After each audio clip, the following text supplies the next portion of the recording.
Content warning. The stories and themes shared throughout this podcast may contain themes that can be distressing for you. If needed, please pause and do what you need to do to take care of yourself. If needed, please reach out to a mental health professional for support. Welcome back to another episode of Resilient AF with Blair and Alana. And regretfully, especially for today, Alana can't be here.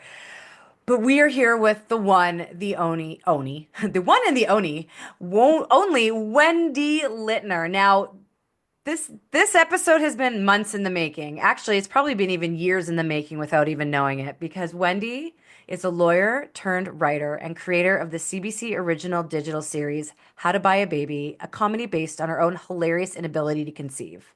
Season 1 was nominated for an International Emmy Award and garnered nominations at festivals around the world, including HollyWeb UK WebFest, Seoul WebFest, Copenhagen WebFest, and Toronto WebFest.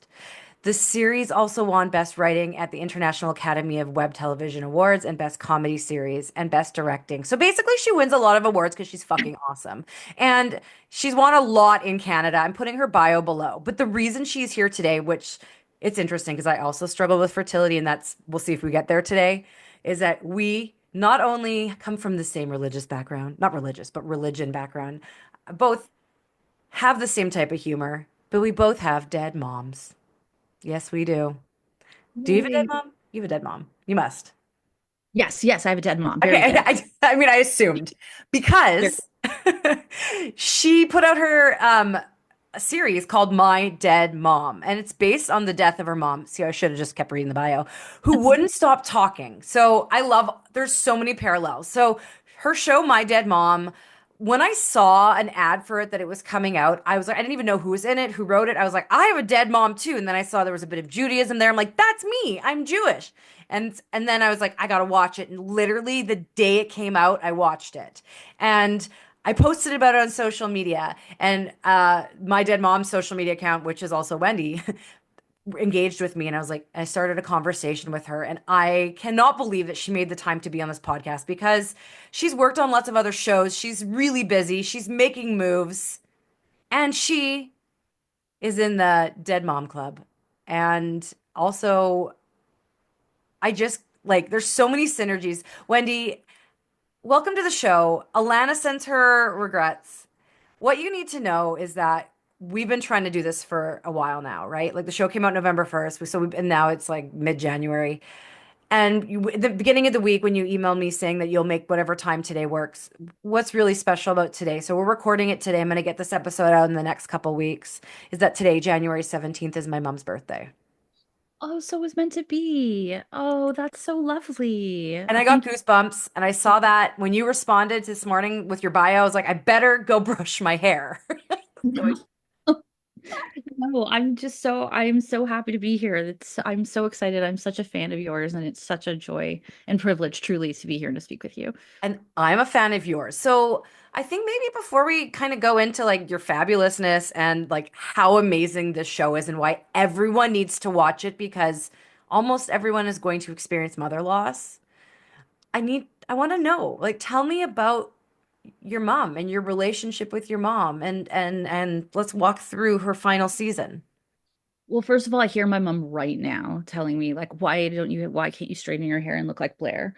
So she's like, I feel like she's very much a part of this Your interview. curls are gorgeous. Your curls are gorgeous.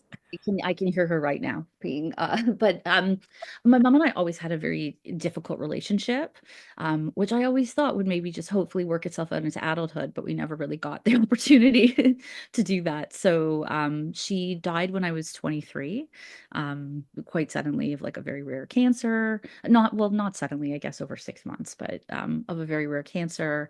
And I found myself as a motherless daughter, like, and it's such a hard age to, I feel like it's so sad because I feel like there's, of course, like there's people that lose their mom when there's never a good age to lose your mom, but I found myself being in this sort of strange spot of like, well, I'm sort of an adult, like I'm technically an adult, but I certainly didn't feel like one yet, and it didn't feel like I had fully grown up yet. And it's always, whenever you lose your mom, it's just such a strange space to be in, and to realize like, oh no, they're gone forever is such a tough realization. 23 is young. I mean, I mean, any age is terrible, but 23 is young. And I'm listening to Mel Robbins' new book, and it just reminded me like our brains aren't fully developed till we're 25. Right. And I see my nieces now and I think like I thought I was so old at the time, but now when I see like my nieces or nephews, I'm like, oh my God, it's so young. It's very young. But I still feel like the show really came out of the fact that I still hear her all the time. Like I remember when she died, her doctor said to me, like, your relationship with your mom didn't end, it just changed. And I was like, okay, well, where the fuck did you go to law? Did you go to med school? Because like she's dead. So that felt like pretty definitive. But he's right. I would hear her all the time. I hear her all the time. She's like always still correcting me. Like she hates the lipstick I'm wearing. And I hear her still sort of like trolling me and saying things. So it's strange that she's so absent from my life and still so much a part of it. What's your mom's name? Patty, Patricia. Patty. Oh, hey, Patty. What's your mom's name? Sharon. Sharon. Oh, so lovely. And how old would she have been today? Today she would have been 66, Wow. Oh and she my God. died at 62, and I'm 39. So she died 4 years ago, so I was in my mid 30s. Oh, you have like I assume I'm gonna die when she did. So I'm always like Okay. calculating like I'm like, oh, I only have till 54. Yes. Well, it's Oh, I have like this many years left. like This is strange. so like recapping, like obviously I watched the show November 1st when it came out. So I was like, okay, I rewatched the trailer and I was like, oh yeah, like this is why we have so many similarities. So my mom learned she had cancer, was told you're going to be fine, and then she was in pain, went into the hospital, and they're like, your body's covered in tumors. You have 2 weeks left to live, and she died 3 days later. Oh my And God. like during this whole time, my father was terminally ill, and I had just lost my father-in-law 3 months before, and we miscarried because I also have fertility challenges. Like this is So oh my I'm beside myself. it I need it to was hug you. I'm so sorry. Wendy will hug when I see you in Toronto, and Oh, it was chaotic, but um like I like fully just like had this like full breakdown when it happened. yes. And like I was trying to feel, like I made a note, like I was just trying to feel anything but the way I was feeling, and I just wanted to find happiness. And it took me hitting this like extreme rock bottom to go into alternative healing modalities to get back in my body. And like I'm going to be healing the rest of my life, things I didn't even know I needed to heal. And at one point in the beginning of my like I would say a midlife crisis, like I thought, okay, I'm going to die. Like I thought I was gonna, like, my mom didn't retire. My dad lived with addiction. His health was bad. So he was forced into retirement. My father-in-law didn't retire, and all they talked about was when I retire, when I retire. And they died in their 60s. And so I was like, okay, well, my mom died in her like early 60s. My aunt, her older sister, did not have kids like me, and she died of ovarian cancer at 54. And so my mortality was questioned, and how I show up in life was questioned. And I like thought my marriage was going to end because like I got dragged to his hometown where I didn't know anyone. I was selling my house in Winnipeg and Pemberton, and like it was just so chaotic. And I was like, well, I'm probably going to die soon. And I came into money because I sold my mom's house, and I was like, I better save the world. And I spent beyond the amount of my means and beyond. I'm still paying it off. And I opened a children's center for at-risk youth in Ghana, Africa, because I met someone on the internet and believed in his mission and sent him money. And then I was like, I should go there. And I went there. And then I just like went on this journey. I tracked gorillas in the jungle in Uganda, and I went to Croatia and pretended I was a millionaire. I'm not. I feel like we've like the exact same story, except I didn't do any of the good work in helping people. I just had like the breakdown and the marital problems, but not I didn't come out of it saving Uh, gorillas. I well, completely understand you don't even know how to be in the world. And even, I feel like even the strongest relationship, it's like you don't even know how to be in your relationship anymore. You don't even know how to show up. You don't know who you are. yeah, So I completely understand you want to feel anything but what you're feeling. I right. did, were your parents also, my parents were very like, work was so important. So like my mom was dying and I was in law school, which I only went to because she told me to. And like if you knew her, it's so like her to like die before I graduate. Yeah. But she wouldn't let me like taking time off from school was not an option. So like it was still and even when she was like close to dying, it was like, well, I had a job with legal aid. Like I couldn't not take the job. Like I had to work. So there was a lot of like Yeah. go mentality too, and no real like slowing down. And so I felt like after she died, I sort of maintained that till it caught up with me. So those of you out there who can't tell how young we are, we're around the same age. I like to say I'm a vintage millennial, me and you. Generous to Yeah. say, I'm older. Yeah, but like we're in the I'm same. a high school series older. Yeah, but like it's fine. We're in the same like generation. So my dad was a very successful entrepreneur. He was a diamond dealer and a gemologist. And unfortunately, in the 80s, someone introduced him to cocaine, and it turned into a really bad drug problem where he went from injecting to smoking crack to having to sell his business to leaving our family.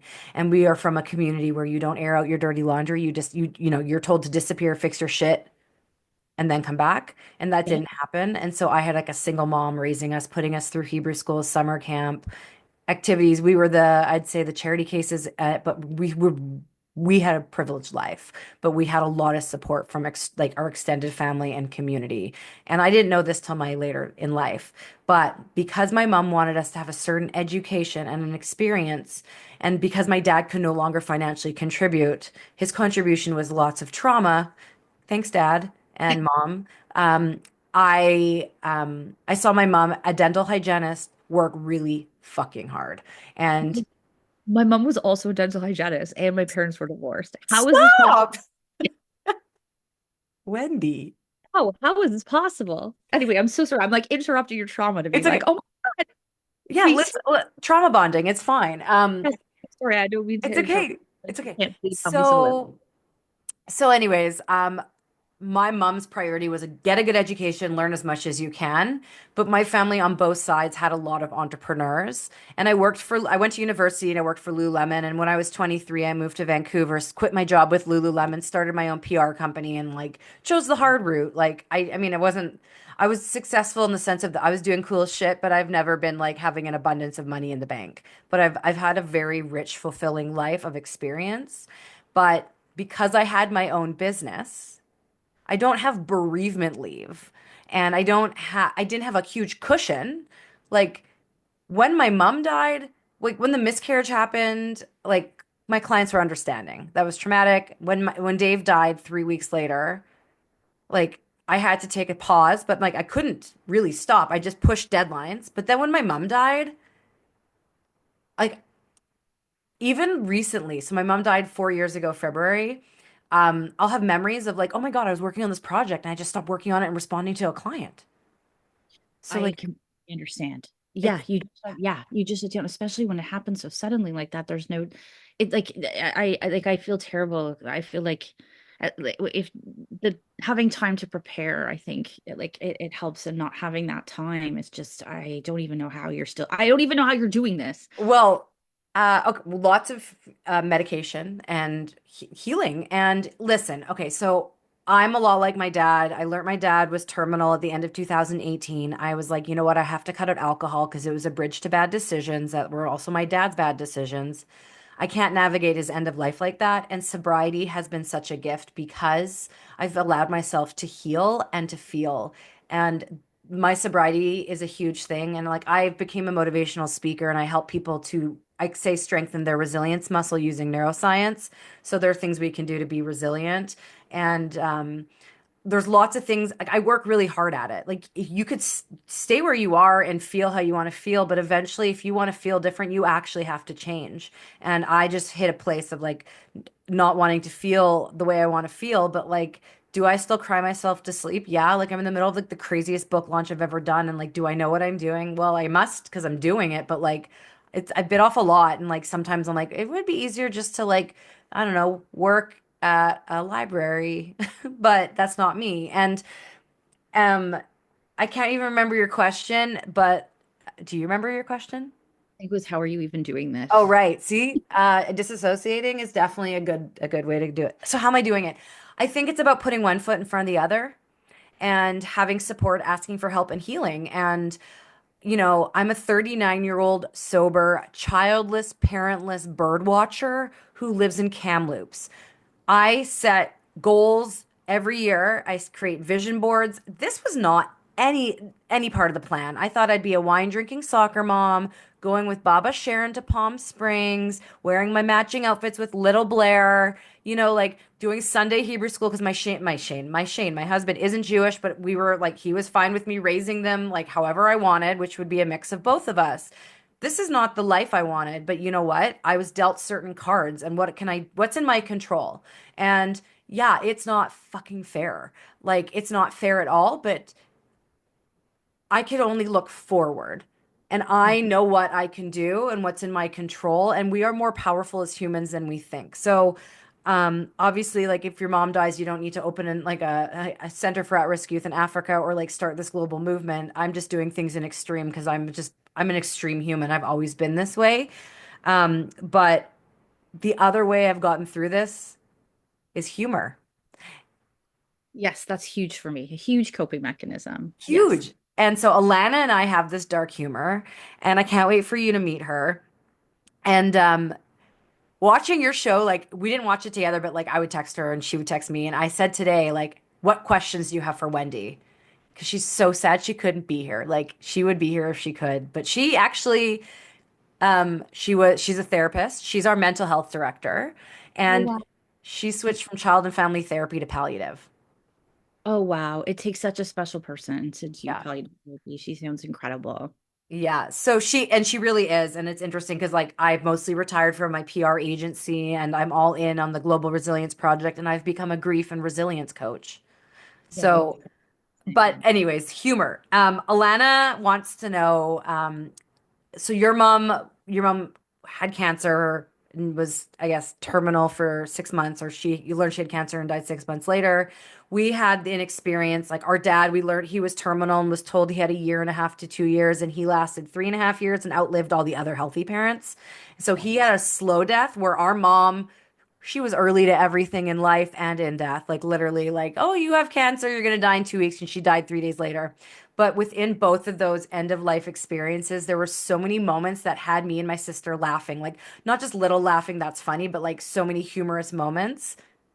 Full on like belly laughs. Yes, Yeah. absolutely. And we want to know yours. Like if you can think of any like kind of those humorous moments towards the end that stand out.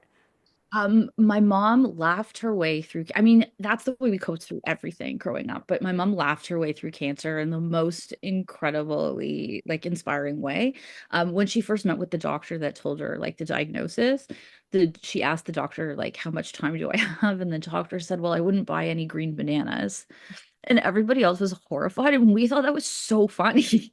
That's Like we couldn't stop laughing. Like she like she had adrenal cancer, and so she like developed this like she had a distended stomach, and she would like tell everybody it was her cancer baby. And like, do they want to touch her cancer baby? Like so many things that are just like so ridiculous, but it that's would such all ridiculous. we would like all laugh. She'd be like, "Oh, let's tell people I'm carrying a baby for like for you." I'm like, "Why for me?" Like I was like, "Ew." And like, why would you have what? But it was like everything like there's nothing that wasn't off limits to us. And all we did was sort of like make jokes and sort of laugh our way through it. It's the only way I know how to cope. I come from like a long line of Jewish women, like strong Jewish women that have laughed in the face of tragedy. And I Yeah. don't know, we just always do, like from my grandmother as well. I'd always tell this story that like I remember when I was younger, my grandfather died, her husband, and we were leaving the cemetery, and my grandfather was Joe, and she said, "Oh my God," she had a moment of panic. We were in the limousine that you take, and she said, "Oh my God, where's Joe?" And my mom and her sister like look at each other like, "I think he's riding out back, Mom." Like she just forgot for a second, like we forgot my husband. Like we just always found a way to laugh at it. So I feel like that's just sort of been her legacy. And I feel like I was always feeling guilty that I couldn't find ways I didn't know how to honor her. Like I'm like, am I supposed to do like fundraisers for the other two people in the world that have adrenal cancer? Like am I supposed to do like fun runs? I'm like, maybe I should get a tattoo. I'm like, my mom would hate a tattoo. Like, what would I Fun get a runs. she didn't have a tattoo. Like, why? Like, what am I gonna get, Mom? Like, it's just, it was so on the. I'm like, there was no way. And then I realized that the way I honor her is by laughing, and by laughing at all the hard stuff is how I keep her is that's how I honor her and keep her alive to me, I think, is telling her jokes. Wendy, I need, I wish we had 100 million hours to record this, but we have the rest of our lives to develop this beautiful friendship that has already started. Oh, this is like the start of our love story, and we have it like taped. I'm so I excited. know. I think that's amazing. I love like how like should we tell people I'm carrying your baby? Like, so my parents were both really funny in like different ways. And I was just talking to Lana about what are some of those funny moments that stand out for you? Because I was in such a state of trauma because of all the extra death that like I could remember if there's like the poke. And so um I was sitting with my mom when she learned she was going to die before Alana came back to Winnipeg from Toronto. And so remember this whole time Alana my dad is dying. And my mom I would say like hated my dad. Like my dad really fucked things up for her. And I was like, okay, I know what the answer is. And so those of you out there listening who don't know, in Judaism, we don't cremate, we bury and generally in a Jewish cemetery. And there's like there's laws about where to go in a cemetery, and I didn't know that. But so as my mom is dying, and like like the second last day of her like being conscious, I'm like, and she's in and out of sleep, and I'm like, hey mom, like in my head I knew the answer, but I wanted to hear it from her. I'm like, what are your wishes? Like, where do you want to be buried? And she's like, oh, Hebrew Sick, which is where our whole family is. That's a weird name for a cemetery, Hebrew Sick. It's like actually Hebrew Dead, like they're dead, but whatever. Right. And and then she goes, she perks up, and in her like angry, not cancerous voice goes, don't you dare bury me beside your father. Okay. And so the whole time, the cemetery, the synagogue, and the person coordinates where the bodies go Yeah. knows my dad is dying. So now I'm calling I'm calling them, hey, like my mom's about to die. We know my dad is going to die. My mom's wishes are to not be buried beside him. And so then I need to actually coordinate because in Jewish law, like a single woman can't be buried beside a man they don't know. And like because I've had so much death, grandpas, aunts, uncle. Anyways, Yeah, because my mom's beside somebody. I didn't know that. They can't be well, beside me. That oh, they're not you can supposed to be be. beside a woman you don't know, but not a man. Oh shit. We might have to dig her up. Oh fuck. Okay, ooh. Careful. Season 2 of My Dead Mom. Ew. Oh no. So, anyways, I had to coordinate. And so, like, we kind of had an idea. So, my mom basically, there's a row in the cemetery that we've had so much death that, like, there hasn't been a lot of other death from other people that, like, kind of a row with all of our family, but not planned, which worked out. But when my dad did die, like, he's in like a similar area, but like on the other side. So, like, obviously very close, but not beside. But so like that was just to me really funny. And like our mom's roommate, like my mom was dying, like she was not okay, and she was in her 90s, and she looks at me and she just made a comment. She's like, can you come here or like?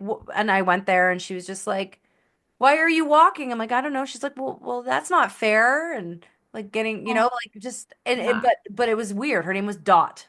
It was just like it's like all these moments, like you're mourning your mom about to die, and then there's all this like humor happening. Our dad our dad wanted to stick it to the government. Like in Canada, we get not free healthcare and all that stuff.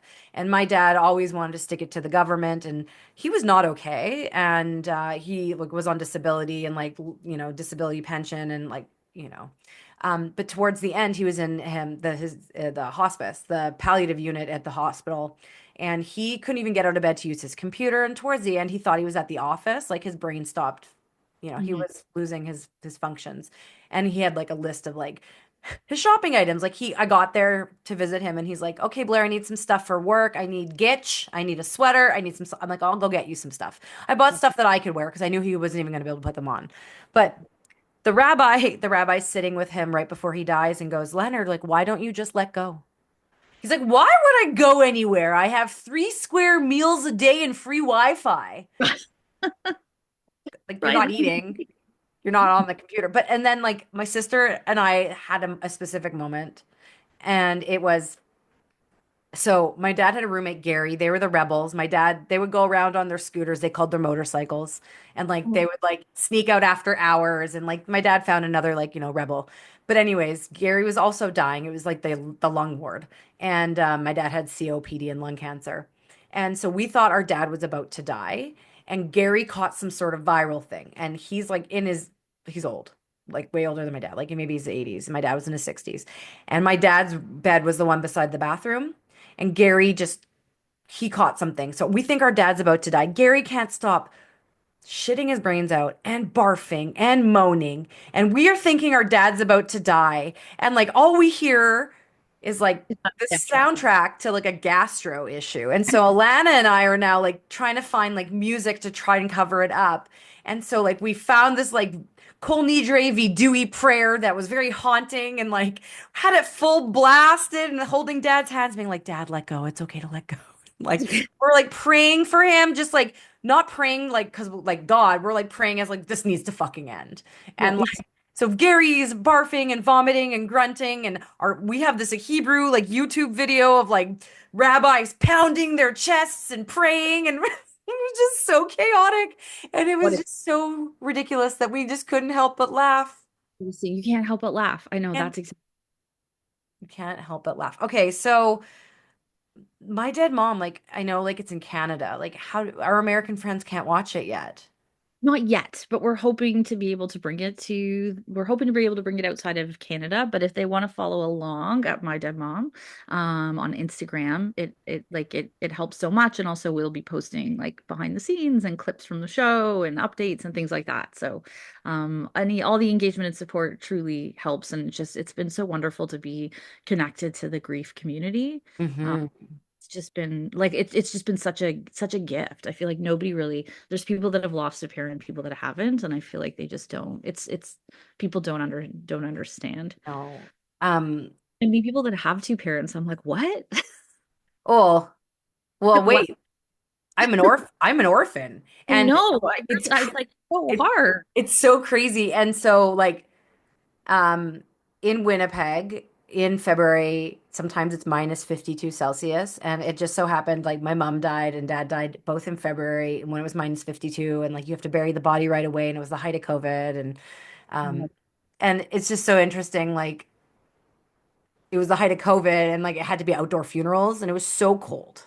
It was Zoom funerals and Alana's bat mitzvah DJ actually was who live streamed the funeral, like talk about Jewish pivots. I love that for you so much. But That's okay, so amazing.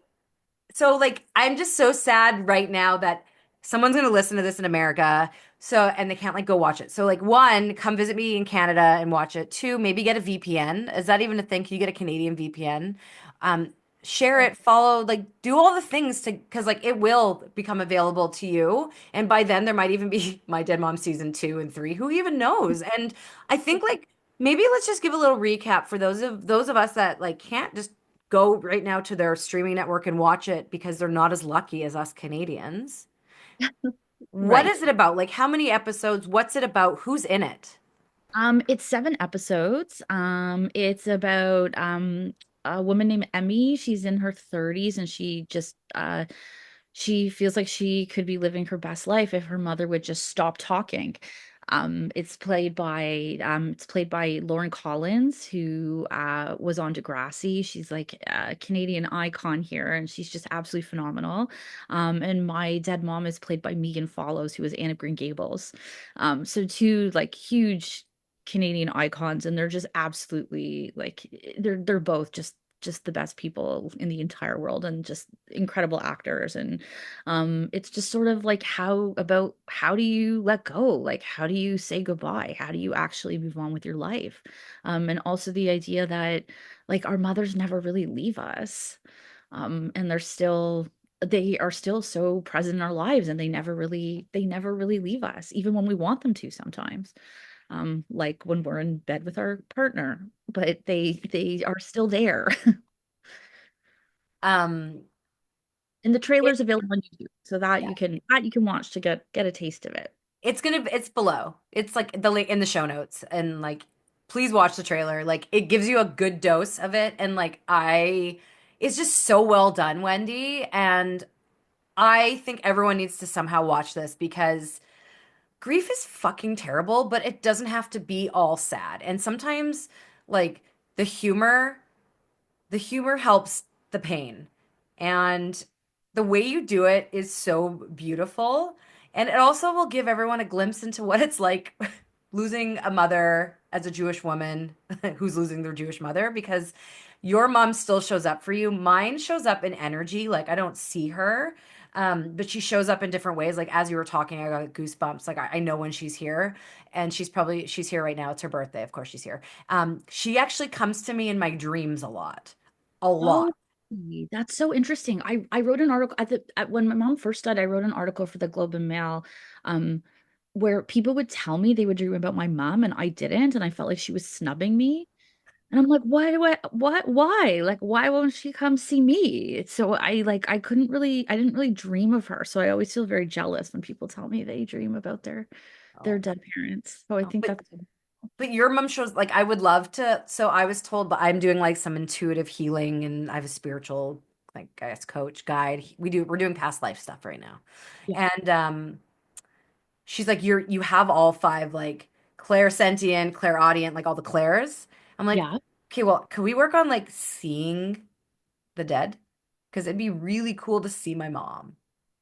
yeah, And I mean, when the time is right, the things will happen. But I mean, I think for you, I mean, I'm not a therapist, so I don't know, and I don't know how this works, but I don't know your process, and I know life, you have twins, and all of our lives are different. I recognize that I don't have children, and I have the luxury of time. I am very intentional about how I start my day. I wake up, move my body, usually have a candlelit bath. I always pull an oracle card, and I meditate, and I journal, and I always write down my dreams. And the more I do that, the more my parents show up. And before bed, sometimes if I'm feeling really that I need my mom, I'll talk to her and ask her to come see me. And like I did last night, and my dad came to see me, and it was when my dad was in addiction. So it wasn't like as enjoyable as I hoped.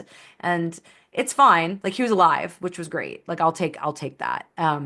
But like they come, but I ask for it. And I'm yeah. not saying you can ask for it and they're not going to come, but I was told by some different, multiple guides, multiple like people that like the more I acknowledge it and accept it and like kind of in my awake life, like ask for it and document it, the more it'll happen. And someone said, you know what you could do is writing a note under your pillow before bed, like, hey, I can't wait to see you tonight in my dreams, or please come visit me. Like I give you permission. And Oh, maybe that's that will work. yeah, I'm gonna try. I feel like speaking of jokes that Alana was asking, I feel like that's how this series sort of started. I felt like I did see my mom once. I was sick and I had a fever and I was like I guess maybe a little hallucinating, but I felt like I was in this fever haze and I felt like I saw the light and I saw my mom and she like reached out her hand to me like come and I was like Mom, I have a UTI. Like, what are you doing? Like, this is not the time. It feels way too soon. And so that sort of sparked the my dead mom for me, that only my mom would be like, I'm dead, you need to be dead. Yeah. You're so brilliant, and I'm excited to support the popularity of this and anything you do moving forward, whether it's in the grief space or not, because you are such a light and you did something so beautiful with my dead mom. And it gives people, I think it helps give people the permission that they can have the humor with the heartbreak. Yes, I think people invalidate sometimes humor and it shouldn't be. I feel like it's equally as powerful and important as crying. It is. So besides getting my dead mom into the US and other countries, what else is on your plate? Is there a season two? Is there a Um, movie coming out? Our Dead Moms? Our dead moms. Oh my God. Yes, let's do it. Okay. I'm hopeful that there'll be a season two. Right now I'm just sort of like in the process of trying to figure out what that would look like. I have lots of ideas and I'm really excited and I feel like I would love to tell more of the story and have it go on. So I'll keep you posted and I have my fingers and toes crossed. I love it. Whatever you need, we are here to elevate you as our community, Wendy. And I guess let's wrap up with a piece of advice. What advice do you have for someone whose mom dies? Um, you're gonna be okay. I just feel like I needed somebody to sort of hold me and be like, you're gonna be okay. Like, I don't know when, and it might not be now, but like you will. You are. You're gonna be okay. You're gonna find your way and you're gonna be okay. I love that. That's so beautiful, Wendy. And it's true. You guys, like in grief, eventually you will be okay. You won't feel like this forever. And thank you, Wendy. And thank you for taking the time and for this happening, the magic on the 17th of January. My pleasure. And I just, what a privilege and a joy to get to speak with you. Thank you so much. Oh, so good. And you know what? To everyone out there who spent some time with us, thank you. This is a pleasure. We come out every Tuesday. You can watch us on YouTube, on your favorite podcast player. You can listen to us. We are that lighthouse in the storm for you because you know what? Life is full of beautiful moments. It's also full of really hard shit. Trust me, me and Wendy and Alana all know. And you don't have to go through it alone. You got a griefy BFF in me. You have a whole community here full of advice, tools, people to hold your hand. Take things one day at a time, one moment at a time. You will be okay eventually. And you are, my friends, resilient AF. Thank you.